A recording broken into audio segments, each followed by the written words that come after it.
Good morning. We're going to talk about domestic violence for a little bit this morning. In pregnancy, we can't talk about healthy pregnancies or assessing risk factors, which is what this week is all about in determining the health of a pregnancy, without talking about domestic violence when we talk about women's services. The new term is really intimate partner violence versus domestic violence. Domestic violence implies that this is a living arrangement or a cohab arrangement, and we know that that is not always true. This could be an ex-partner who shows up to our workplace. And so we're going to talk just a few minutes about intimate partner violence and its impact on the pregnancy. So what is domestic violence? The definition of it is a collective method used to exert power and control by one person over another person in an adult, domestic, or intimate relationship. It can be physical, sexual, or emotional abuse, and these tend to be repetitive, intentional acts to exert control over somebody, and these don't tend to ever get better. They do tend to worsen over time, and unfortunately, about 23 to 25% of domestic violence or intimate partner violence situations actually begin during pregnancy. If they were occurring prior to the pregnancy, then they can get worse during the pregnancy. And if you think about why that is, because this is about control. This is about one up on somebody else. And who's getting all the attention during the pregnancy? It's the mom, it's the female partner. And so sometimes that makes it feel like the person who is exerting the control is losing control over the situation because they are no longer the most important person. Now, for the sake of clarity for this lecture, when I talk about her, I'm going to be talking about the victim. When I talk about him, I'm going to be talking about the perpetrator. And we definitely know that the female can be the aggressor in these situations and that males can actually be the abused victim. We also know that in same-sex couples, that either one of them can be the aggressor. But just for the sake of clarity for this, and I apologize to the males listening because we do know that you are not always the perpetrator, you are sometimes the victim. But for clarity, for the purposes of this lecture, when I'm talking about her, I'm going to be talking about the victim. When I talk about him, I'm going to be talking about the abuser or the perpetrator. So I apologize ahead of time if I am being insensitive. So what are the different types of abuse? We've talked about physical. We've talked about emotional. You're so worthless. You're so stupid. Nobody else would have you. You're so fat. You're so ugly. It can be sexual, as in actual rape. And yes, a partner can rape their partner. A husband can rape their wife. It's still, regardless of whatever that situation is, married, if they have been, dating for 10 years, they you're still required to have consent before you have sex. It can be economic, keeping her from getting a job, or if she does have a job, he shows up to the workplace and causes so much trouble. The boss says, I'm sorry, but your boyfriend, your ex-boyfriend, your husband is so disruptive, and I'm so concerned about the safety of the other employees here that I can no longer employ you. And so she loses her job. So she's dependent on him in order to have a place to live, to have food, etc. He could have control of the car and, document every mile driven. So he has control over, you had 2 extra miles on the car today. Where did you go? It can be destructive, destroying things of value for the other person, pictures, things that, her sister gave her, her mother gave her, something that's really important to her, he destroys it as a way of control. Threats. If you leave me, I'll hunt you down and I'll shoot you. If you go to your parents, I'll shoot them. I'll threaten the dog if you leave. And then stalking. And stalking is a crime, and it does unfortunately sometimes escalate into a domestic violence situation. Is it a problem? About 21 to 30% of all primary care clinics report a woman being physically assaulted by their partner at some point in their life. 25 to 60% of those abused are abused during pregnancy. And like I said, 23 to 25% of the abuse actually starts during pregnancy. And if it was there to begin with, it tends to escalate during pregnancy. There's at least 2 million cases per year. An average of 3 women are murdered by their partner every year. Now, if you go to the CDC website and they talk about the causes of death in women, at least the last time I looked, the number one cause of death in women is domestic violence or intimate partner violence, being murdered by their partner. 1 of 10 are in some form of abuse during pregnancy, and 1 in 50 in pregnancy are often beaten. 1 in 3 women have experienced rape, physical violence, or stalking. 1 in 4 girls and 1 in 6 boys are sexually abused before the age of 18. And unfortunately, what we know are these boys that are sexually abused tend to be the abusers later in life. And the girls who are sexually abused tend to be victims all their lives. They feel worthless, and that's what they look for in another person. They tolerate it longer. And we do know that some of these girls can also turn into abusers when they get older.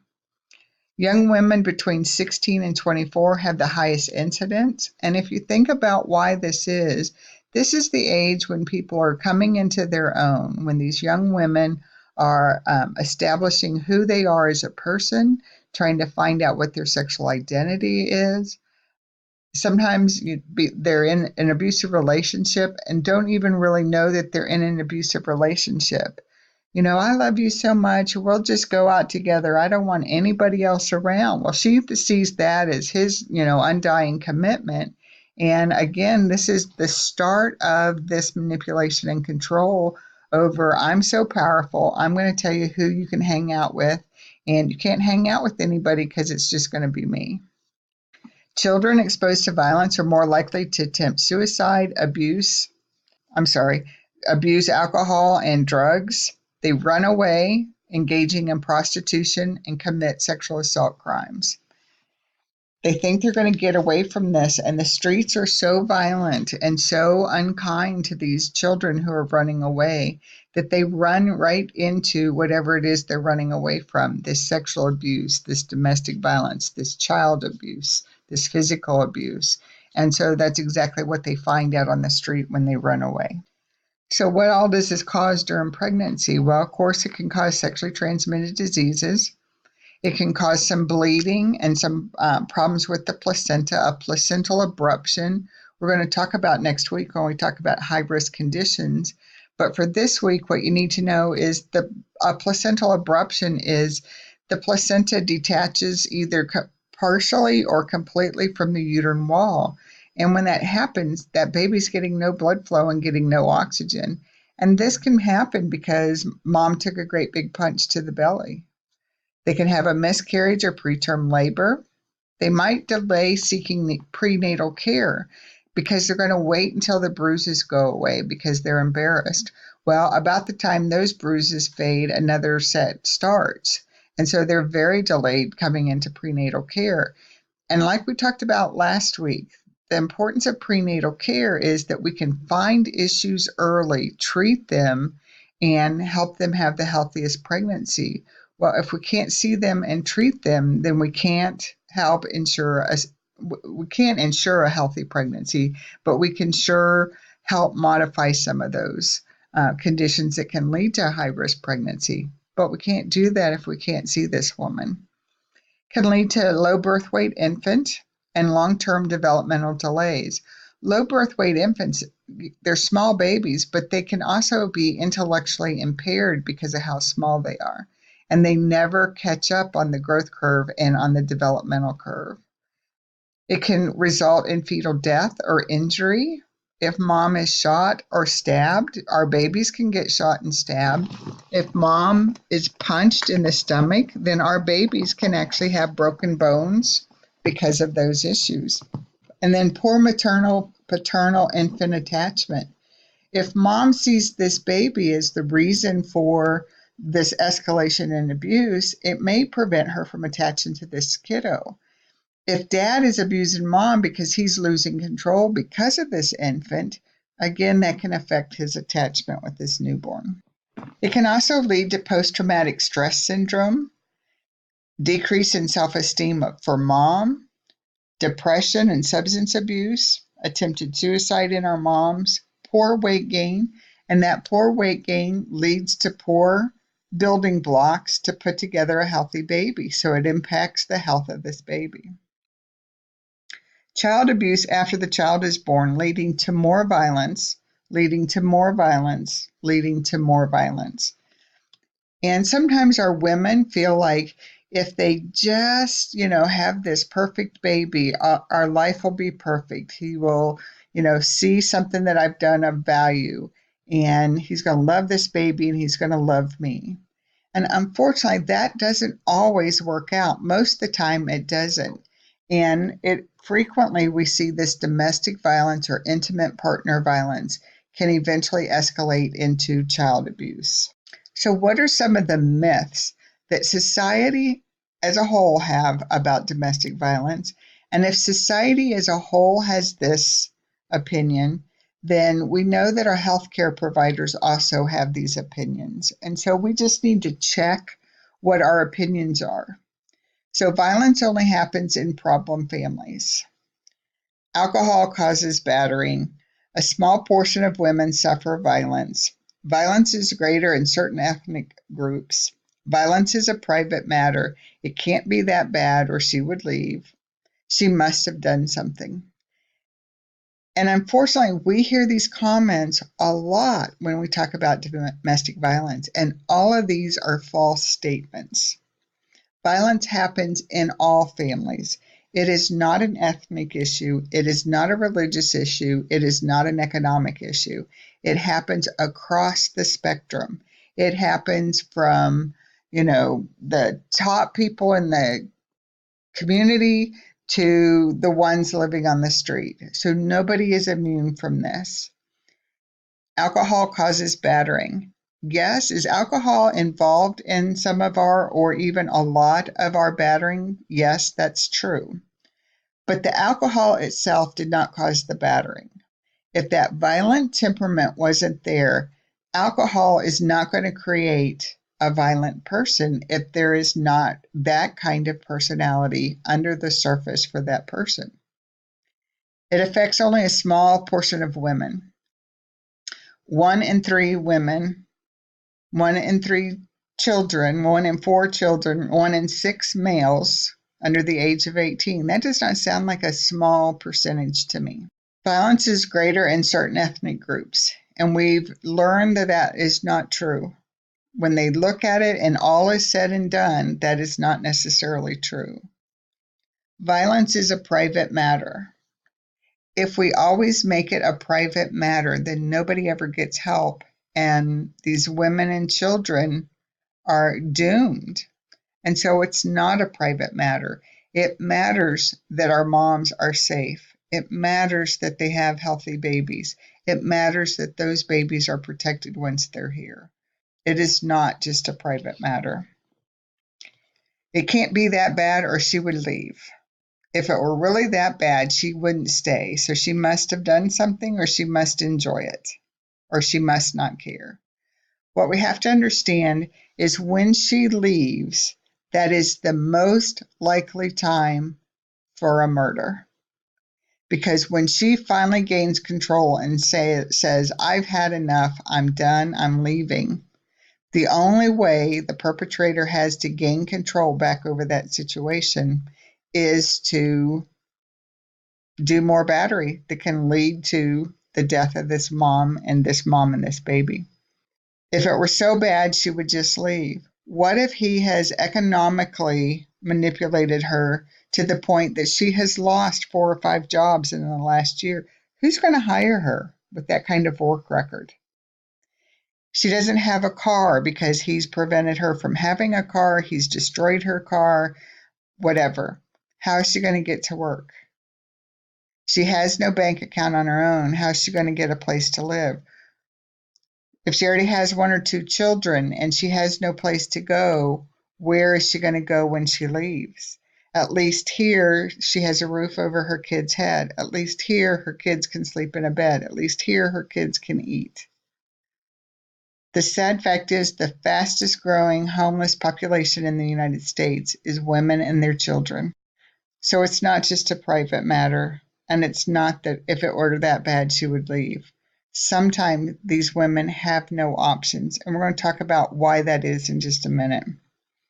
And if you believe that she must have done something to deserve this, and we always hear jokes about, my wife did that, the fact is that these women, yes, they may be pushing buttons, but they don't deserve to be beat to death over something. Our babies don't deserve to be beat to death while they're still in the uterus. Even if has a very difficult personality, he needs to leave. She does not deserve that any more than the kids who are difficult children deserve to be abused either. There needs to be some kind of love and care and concern there. This is from JOGN, which is the Journal of OBGYN and Neonatal Nurses. That's my professional nursing organization, and this is a quote out of, it's an old quote, probably from the 90s, but this is still very true, so it's still relevant. Violence has become a major healthcare problem, costing the American society thousands of lives, millions of dollars, and untold physical and psychological morbidity. And that's as true today as it was when this was written, probably 20 years ago. And so in Texas, these are the latest statistics that I could find. According to Texas Family Violence Program, Texas domestic violence programs received 172,000 hotline calls. There were an additional 16,000 hotline calls to the national hotline from Texas. Every day, more than 1,000 requests for assistance goes unmet due to lack of resources. So this goes back to if it were that bad, she would just leave. Every day, more than 1,000 requests for assistance goes unmet due to lack of resources. She may not have any place to go, and there may not be any help out there for her. 39% of requests for shelters went unmet. 80% of homeless women and children are escaping domestic violence. 80% of homeless women. If it were that bad, she would leave. Where does she go? And one of the questions, where does she go?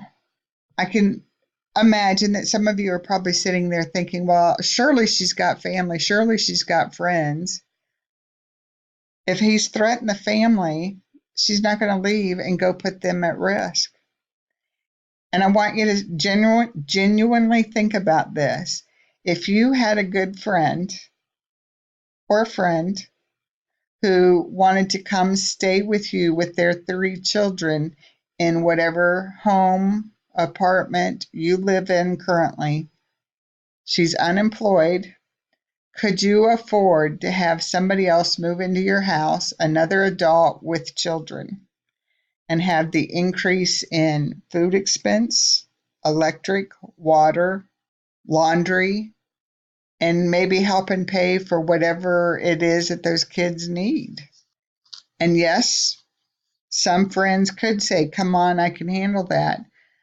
But I know some of you are probably on very fixed income, struggling to meet your own needs, much less meet the needs of having somebody move in, 2 or 3 or 4 extra people in your household. So how do we intervene for these women? Nurses are ideally positioned to intervene in these relationships. Nursing is the number one trusted profession. When you establish a relationship with your patients, they are likely to tell you about some of the issues, but we have to ask so that they know we want to know. We have to ask. And this can be uncomfortable. But I bet if you think back to when you started in the nursing program and you found out you had to ask people their most intimate things, like when was your last bowel movement, that might have been uncomfortable the first time you asked somebody because you felt like you were being nosy or you that was an embarrassing question. Our patients come to expect that. You walk in their room now, no, everything's fine. I had a bowel movement this morning. I'm eating my lunch. They know what you're going to ask, so they already answer it.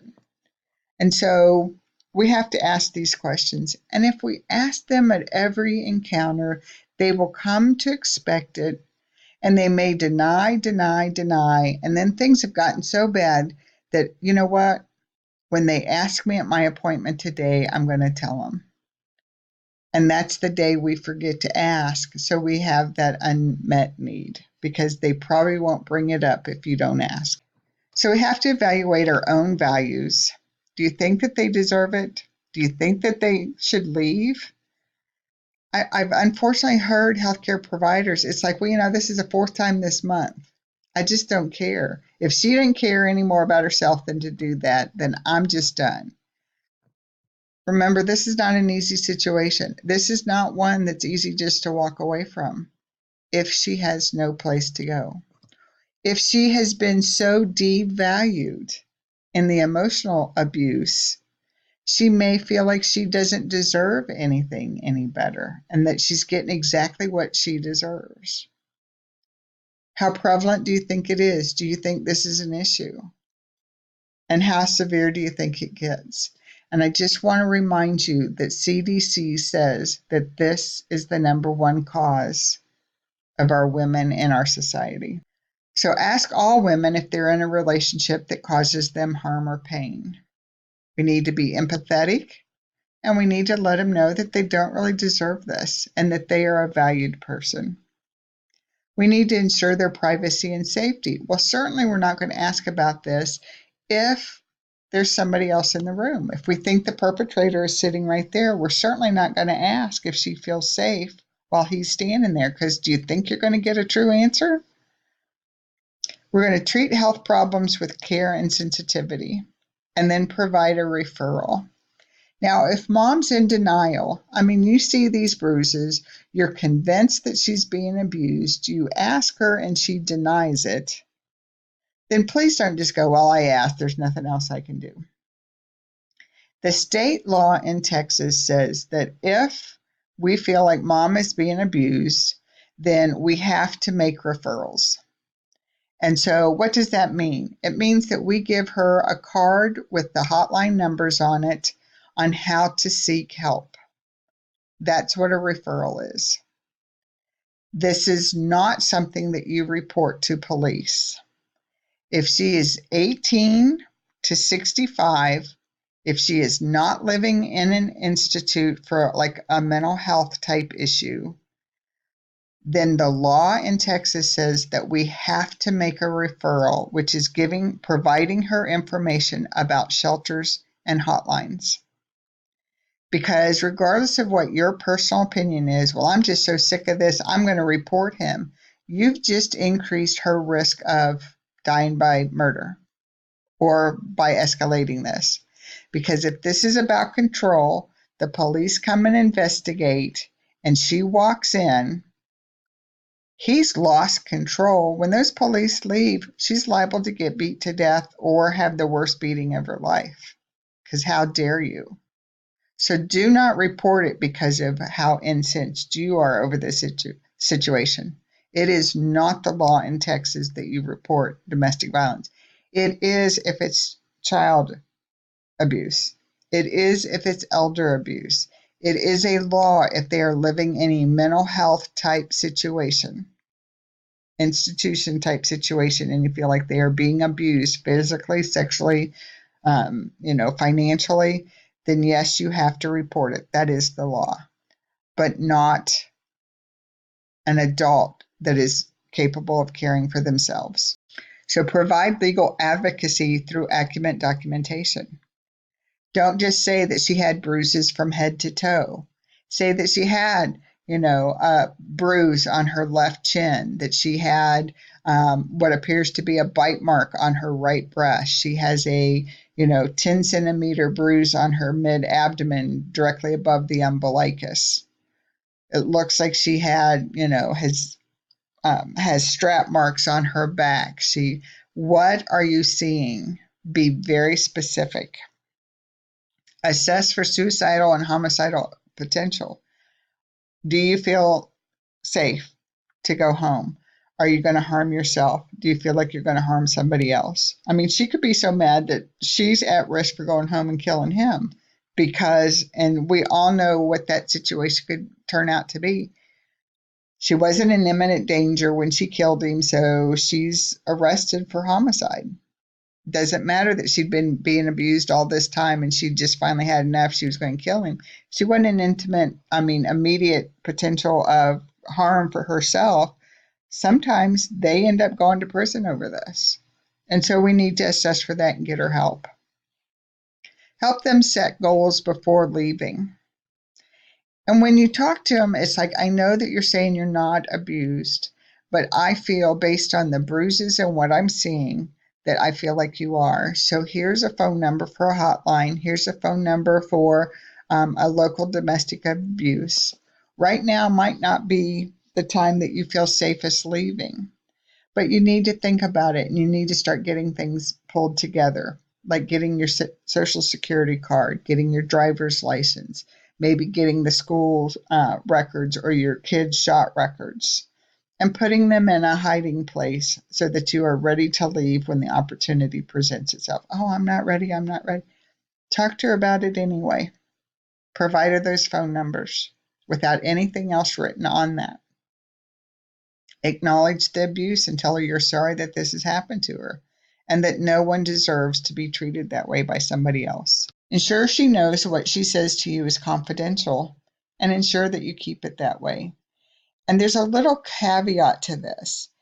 What you say is confidential. I am going to write it in your medical record so that when you decide to take action, you have legal documentation of what has happened to you. But rest assured that nobody can get these records without your permission. Because a lot of women feel like if they have insurance through their husband or their partner's work or whatever, that she's on his policy, that he has the right and he will see everything that's in her health record. A lot of our women don't understand the HIPAA laws and don't understand that he has no more right to what's in her medical record than the average Joe Blow guy on the street has.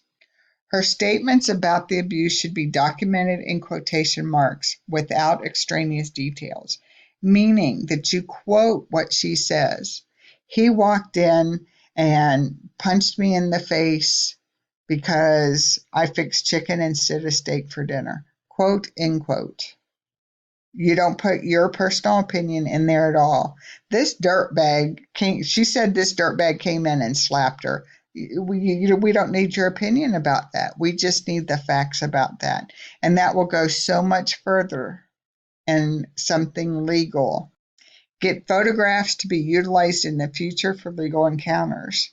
And this can be quite traumatizing to somebody who has been abused because they feel like they're being re-abused by having these pictures taken. So we need to be very sensitive about what we're taking pictures of. But we also need to let her know that these will be maintained in the medical record here for legal purposes if and when she's ready for it. So besides looking for obvious violence, we want to look at some of the subtle things. They come into the clinics repeatedly with very, very vague symptoms. I don't feel good. I have a backache. And some of our pregnant women have those complaints. And so not everybody that comes in with these really vague complaints are being abused, but they don't come in with a specific problem. They just come in because things just don't feel good. I don't feel right. Don't wait until we see the bruises to ask these questions. Get the woman alone and ask her questions. And one of the best ways we can do this is take her to the bathroom to get a urine sample. Because a lot of times, if we're in a domestic violence, The partner is going to hang around, be very, very close to watch what she says, and he's going to sometimes answer the questions for her. It's real easy to say, okay, I need you to sit right here for a minute. I need to take her in here so we can get a specimen. And then for heaven's sakes, when you go into the bathroom and ask her in a whisper, not where he can hear her. Now, this is a time when sometimes our male nurses might have a little bit more difficulty with this, because in this type of control situation, he's not going to let another man take her to the bathroom and have this intimate, you're taking my wife into the bathroom so you can help her pee. No, I don't think so. And so, guys, go ask your female counterparts, can you please go take her and ask her, because I'm very concerned. And then when your male counterparts ask you to do that, please do that. There's a reason he's asking you to help with that, because you're going to be much more likely to be able to get her alone. We talked about the partner's often very overprotective, won't leave her alone, and insist on answering all the questions. Those should raise concerns. Now, there are some cultures where that's very appropriate. And so, of course, we have to look at this within the cultural context. But again, sometimes getting them alone and talking to them is the best way to look at this. So you have to ask, have you ever been emotionally or physically abused by your partner? Within the last year, have you been hit, slapped, kicked, or otherwise physically hurt by somebody? Are you afraid of your partner or anyone else that you mentioned? When are you afraid of your partner? Does your partner lose his temper? And what does he do when this happens? Look at them when you're asking. Don't just go, have you ever been musically or in the last year have been hit, slapped, kicked? Are you afraid of your partner?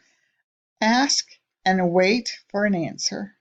Ask and look at them so that they know you really want to know, that you're not just doing a checklist. When was your last bowel movements? Are your immunizations all up to date? So a heightened reaction to these questions may be a sign of abuse.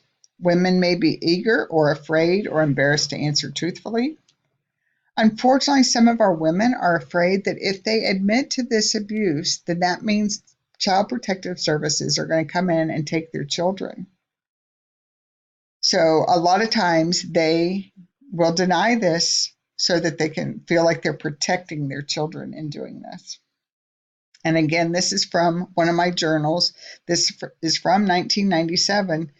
This is an old article, and typically in healthcare, we talk about getting new, current, but this is still true. So abuse is a criminal act in Texas. It's punishable. It's a Class A misdemeanor, up to 1 year in prison and a $4,000 fine, all the way up to a first-degree felony with 5 to 99 years in prison and up to a $10,000 fine. And they can be required to pay restitution, meaning reimburse the victim for any kind of cost, medical cost, replacing items that have been broken, counseling costs. All right. If he's in jail for 5 to 99 years and he's already been required to pay a $10,000 fine, do you think he's going to be able to pay these restitution costs? Probably not. Patient education. Provide numbers for hotlines and shelters on a card that doesn't have anything else on there. Talk to her about putting together her pre-planned escape plan. Birth certificate, cash, credit cards, extra set of car keys, extra clothing, comfort items for the kids. Keep packed and hidden. Maybe take it over to a friend's house so that I'm just putting this here in case. So a couple things to remember about intimate partner violence. It frequently coexists with depression and substance abuse. Intimate partner violence and depression affect over 25% of our pregnant women, compared to 2 to 7% of pregnancies affected by other high-risk conditions. And according to the CDC, we talked about this, homicide and suicide are noted as either the number 1 or number 2 cause of death in pregnant women. Pretty sad statistic. All right, a little bit on human trafficking. Trafficking is sexual and/or economic exploitation. A lot of the trafficking is about sex, but it's not always. It can include holding hostage in return for work, We brought you into this country, and so now you're going to work in this construction, agricultural, housekeeping, nanny, whatever that type of situation is. It might be both. It might be holding them hostage and sexual abuse, economic and sexual abuse. And these women feel like not only women are trafficked, men are trafficked, kids are trafficked. We all know that. But they may feel like they have no choice. They've been told they have no choice. You want to stay in this country, you're going to do what I tell you to do, or we'll just send you back, or you're on your own and you're going to get deported. The average age a teenager enters the sex trade in the United States is 12 to 14 years. Most victims are runaway girls who were sexually abused as children. And we go back to what we said in our earlier part of this lecture. It's not a problem that's that bad. It doesn't really affect all that many people. Yeah, it does.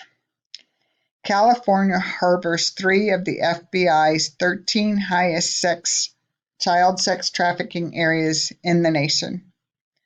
Sorry for that typographical. In Los Angeles, San Francisco, and San Diego. The National Human Trafficking Hotline receives more calls from Texas than from any other state in the United States. 15% of those calls to the National Human Trafficking Hotline were from the Dallas-Fort Worth area.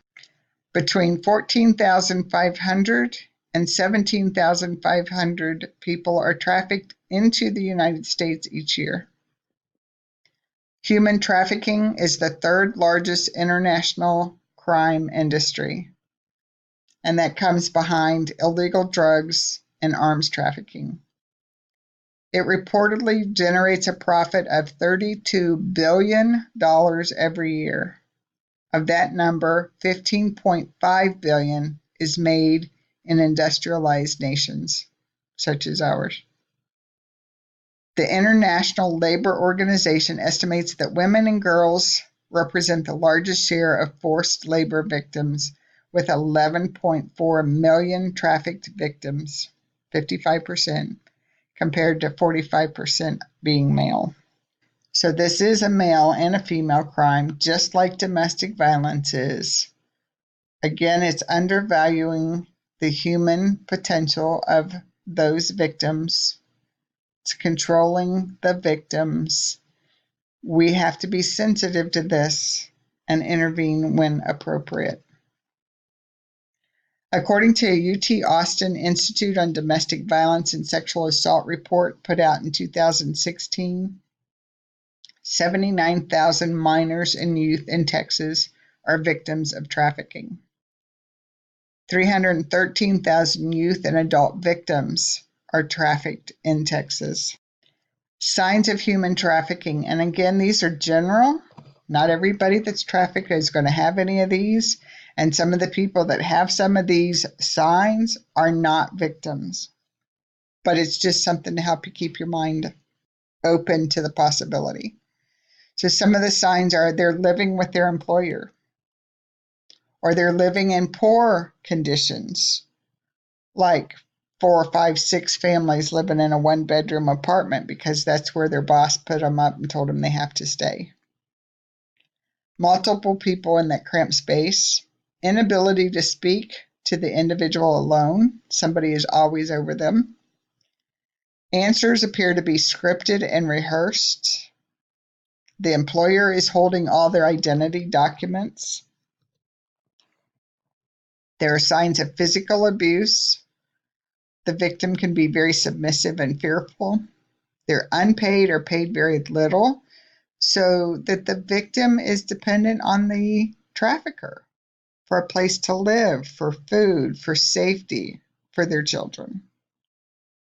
Under 18 and they're in prostitution. Tattoos. Now we see a lot of patients with tattoos. These are sometimes tattoos of identity, of ownership, is what we're talking about. So questions to ask a suspected victim. Can you leave your job if you wanted to? And are they staying more than, well, I need the money? Okay. Can you come and go as you please? Have you ever been hurt or threatened if you tried to leave? Has your family been threatened? Now, do some of these sound like some domestic violence type situations? Surely. Do you live with your employer? Where do you eat and sleep? Are you in debt to your employer? Some of these employers, we're going to pay you $10 a week, but we're charging you $15 a week for food and rent. So they never get ahead. They just become more and more and more and more indebted and see absolutely no way of escape. Do you have your passport and identification? And if you don't, who has it? And so that's the end of this lecture. And so I know that we said that we know males can be victims. Please do keep that in mind. And I apologize to all the males that are listening to this. We do know that all males out there are not abusers. But because of how frequently this does occur, this potentially has occurred to some of y'all listening to this lecture. And as difficult as this is to talk about, when I know that there's somebody on the other end, that this might heighten fears and cause some stress to listen to this, please know that you're not alone. Please know that you can reach out to your clinical instructors, you can reach out to me. UTA has a lot of help available if you need it. Please don't continue to suffer in silence. If you need help, please reach out. If you are out of the situation, but this has caused some anxiety listening to this lecture, again, please reach out. Don't let this reharm you. And if it has and brought up some bad memories, I'm so very sorry. And I'm glad that you have either gotten out of the situation or hopefully will learn that you can leave that type of situation. And so that's all for this lecture. Hope y'all have a good day.